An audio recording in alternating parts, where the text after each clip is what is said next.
Wilson Morales from Black Women TV talking to Taylor Polidore Williams regarding her role in Tyler Perry's Beauty in Black. How are you? I'm good. How you doing? Good. I've seen your work over the years, and obviously, over this particular year, I've seen you twice. Obviously, in Divorce in Black, and now Beauty, Black and Beauty, Beauty in Beauty. Black. It Yeah. gets confusing, I but understand. I understand. hey, it's a gritty road for you. Tell me how this came about for you. So it came about like any other audition. And initially I was like, oh my God, that is a lot. I don't know. And they were like, well, Mr. Perry requested you. And I was like, okay, of course. Like I will read an audition. And something in my spirit, I was like, I'm gonna get this. Like I'm gonna get a call because I worked with him the previous year and he wouldn't have called me in if he didn't think, there was something there. And lo and behold, went in for the call back. He was there and he was like, it is you. It's yours if you want it. And I was like, this is a lot. Like it is so heavy, and I don't know. I was like, I don't know. He was like, I know you can do it. What do you need to do it? And I was like, can I read it? And he was like, absolutely. So he sends me the 8 episodes, and I'm just like peeling through. I'm like, what? What? I was so intrigued, and then learning about Kimmie's dynamic arc, just where she begins is not where she ends. And I was like, this would be so fun to do. And so, we worked it out. And I'm very grateful that I trust his confidence gave me trust. And I'm very happy that I did it. Kimmie is such a 180 character from what you did in Divorce in Black. In Divorce in Black, you was the no nonsense best friend, telling Megan's character what she needs to do. Mhm. Here, early on, from the episodes, that people see early on, Kimmie is like, what is going on with this girl? Where's the backbone? How much more can you say about this character you're playing? That was one of the things that me and Tyler did speak about. He was like, you're so strong. And she is so not, in these beginning episodes or this that where we meet her at least. And I do have that side to me. I know how to access that. It's just deep pain. So it was nice to play something that was like a juxtaposition than anything I've ever really played. I'm used to playing the mean girl, the talkative, the more strong one. So it was nice to balance that.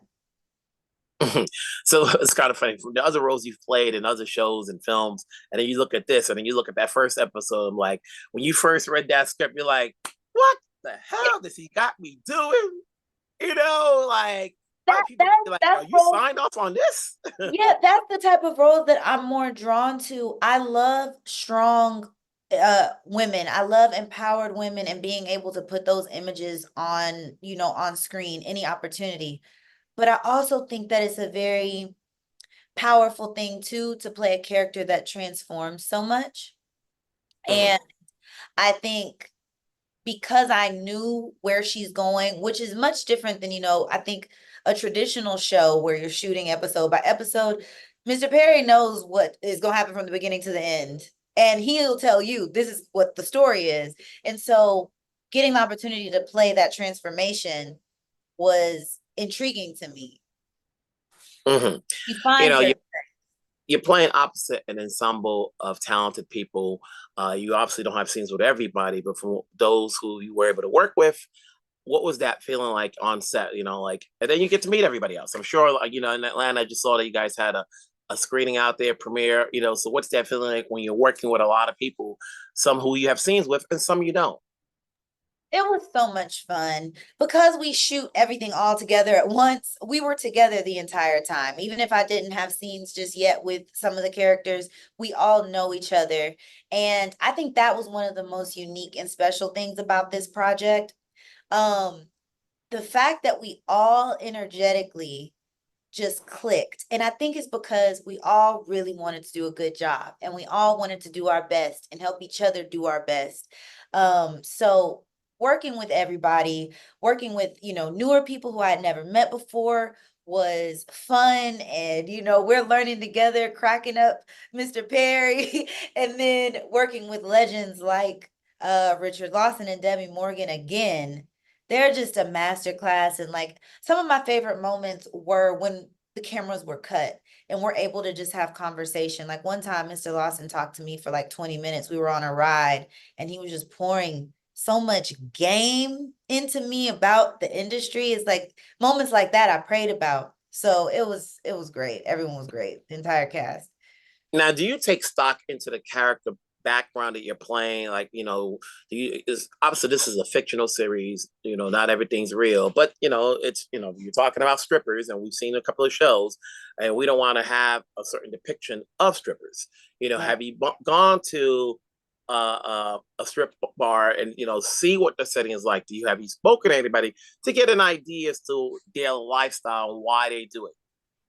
Yeah, absolutely. And I mean, outside of just the research for this role, which I did, being able to go to a strip club, also learning, I had to educate myself about people who have become survivors of human trafficking. Sometimes I think I was a bit ignorant to the ways in which people can be trafficked. You wouldn't necessarily call it trafficking, pimps and things like that, but it is. So I had to educate myself more so on how they found themselves in that situation and what it took to get out of it, because I didn't understand that.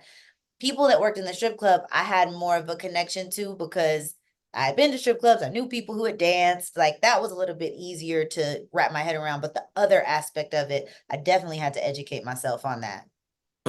Now, there's a depiction, obviously, that when people who strip, it's not a glamorous life and so forth, but it is a job for some people. You Mm. know, why do you think people go to stripping? I think there's a plethora of reasons. It could be that is available to them. It was easy. A friend was like, come do this with me. Or maybe there is a misconception, like a glamorization because of society these days. I think maybe, more recently with things like OnlyFans, things like that, it seems like, oh, this will be an easy path. And I don't think any job is easy. Every job has pitfalls. And work, if you're going into the mindset of, oh, this is going to be quick and easy cash for me, you might be a little deluded to the lifestyle, the work, the type of people that are in the environment. So I think there's many different reasons why people dance. And then some people like to dance. Some people they just like it, it's different reasons. And you can see that in the show. I think everybody was brought to that club, to that situation, to Jules. For different reasons. Did you have to work out in order to, play that role? Because you just can't be going in there and be like, she a stripper? Did I? Did I? I was working out before, I was working out during. My body was always sore and tired. you know, what's the difference in with Tyler Perry from what you saw on film with Divorce in Black and this one, with the series? Oof. Divorce in the Black was also a really great experience. I would say the biggest difference in filming it was obviously a movie is much shorter. We shot 16 episodes. So part one is just 8 episodes, and then the part two will be another 8. But we shot all the 16 already. So I would say, and then also because of my character Kimmie versus Rona, I'm in a lot more. I had a lot more going on, much longer days, more days. And the subject matter was different too. And Mm-hmm. something that was really cool, they built so many things on at Tyler Perry Studios, mansions, like fully functional mansions, a hotel, like he was like, build it, I don't know. It was crazy to see. And that was a bit different than Divorce in the Black. You also bringing in, or at least the series also brings back Shannon Wallace, Debbie Morgan, Richard Lawson. So, Yeah. how much was it? How much time had gone by from when you shot the film to the series when you're seeing 3 of those members from the film back in the series? And Ursula, she played in Divorce in the Black too as the Bertrand mom. Okay. Put the body out the casket. So she came back as well. But okay, we shot Divorce in the Black right before the strike. Mm-hmm. I was so grateful. Like, and then we shot Beauty in Black. Um, I knew about it in February. I think maybe we started in March, Mm-hmm. sometime late winter, early spring. So I mean, with the strike in between, it felt quick, but fairly quick, some months apart. Mhm. So you A got to little see less than all a year. you got to see those people again. And Yeah. so that's what the people get an idea. What is the series about? And is it you're the protagonist from what I saw so far, but what are we getting with this series? It's 8 episodes now. We're gonna get another 8 episodes later. Mhm. What is season one about? So season one, I would say sets the tone for the real story. It does a good job of letting you meet all of the characters, seeing where they are. You can pick who you're rooting for, who you hate. You'll get a touch of everybody, but it sets the tone for, I don't want to give any spoilers away, what I think the real story is, which is the converging of Kimmie and Mallory's lives. It really sets the tone. It shows you where Kimmie's coming from, where Mallory's at, how it clashes, but then I think personally, if we get a next season, that is when people are gonna be like, "Oh my gosh, this story is crazy."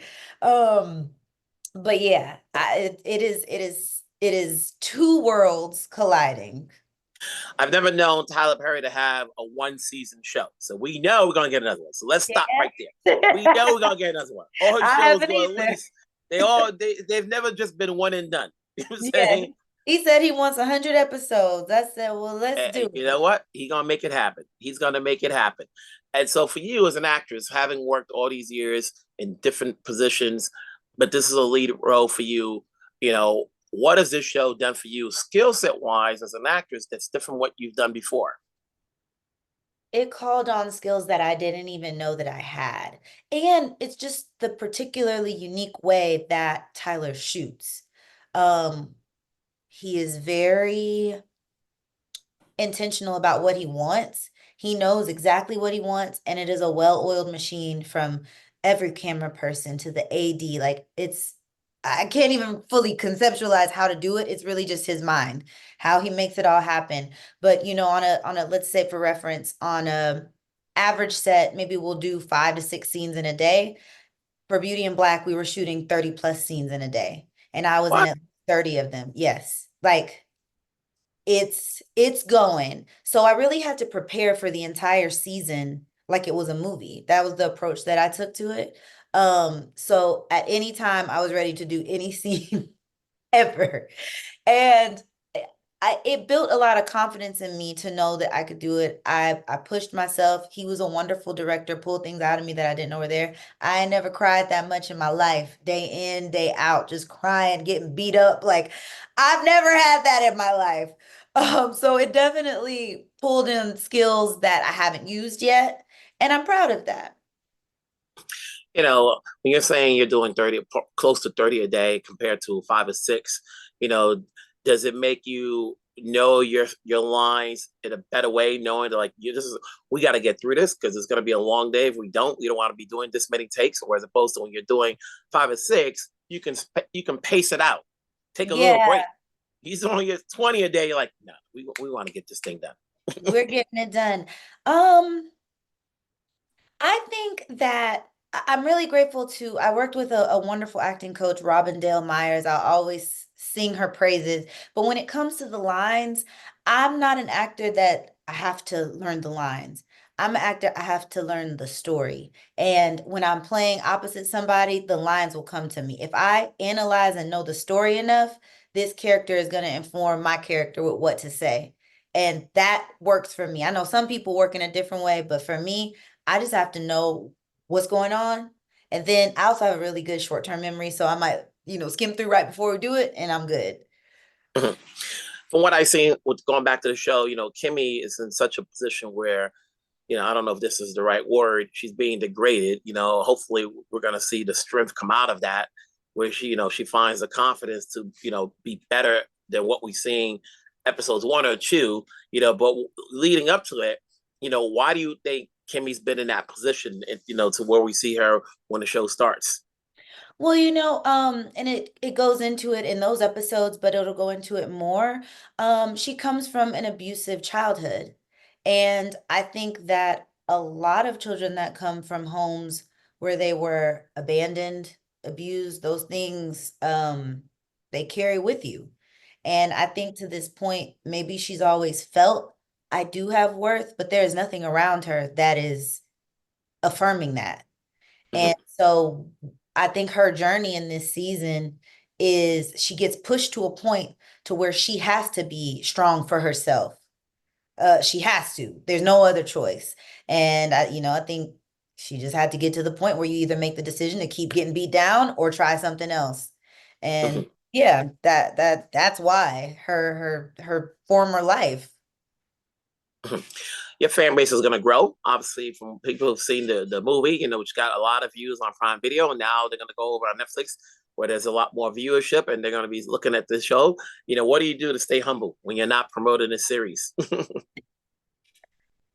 I don't know. I think a lot of that is, or I receive it a lot by social media or like the internet, but I'm a person that has never had notifications of social media on my phone. So it's very quiet when I turn my phone off. Like unless my friends or like family is texting me, and then because people can sometimes be mean or whatever. Like I don't really read comments either. So like You I hope can't, they like it. you I know, hope you, they like it. If they don't, I probably won't see it. Like I hear things, of course, but yeah, I think that keeps me grounded to what's going on in my present life. And that's all I can do. That's me. Like, oh yeah, you can't get rattled. You can get 100 praises, but the one person who says it, it could be a stranger, will hit you like, what? why did And then, they do and that? then you'll Yeah. think too much on this one little negative feedback compared to the hundreds that you're getting. We're all like that, whether you're a journalist, a Yeah. director, an actor. Like you think you're doing good, but that one little thing will eat at you. That's So good that's to the best know that way. other people feel that way. And I just like to keep like my family around, my friends around, and I'm good with Oh that. yeah. At the end of the day, you just got a job to do, and that's it. Whether you like it or not, that's okay. As That long is as I it. come back, if I come back the next day, that means I'm doing good. The checks are coming. Yeah. Yeah. And hopefully I can just keep getting jobs and you can say whatever you want about it. But in the meantime, obviously, we've got 16 episodes to go. We got the first on 8 now on Netflix. So congrats on this road. Congrats on the journey so far. Obviously, we'll see where this character of Kimmie goes to see, like, oh, now I can believe in her. Because a lot of shows are like that. You start watching in the beginning and then they flip it on you, like, okay, I'm starting to buy this character. Gotta buy in. You gotta buy in. And that I will. So congrats again. I'm sure I'll see you. I'll talk to you down the road. Take care. See you. Thank you.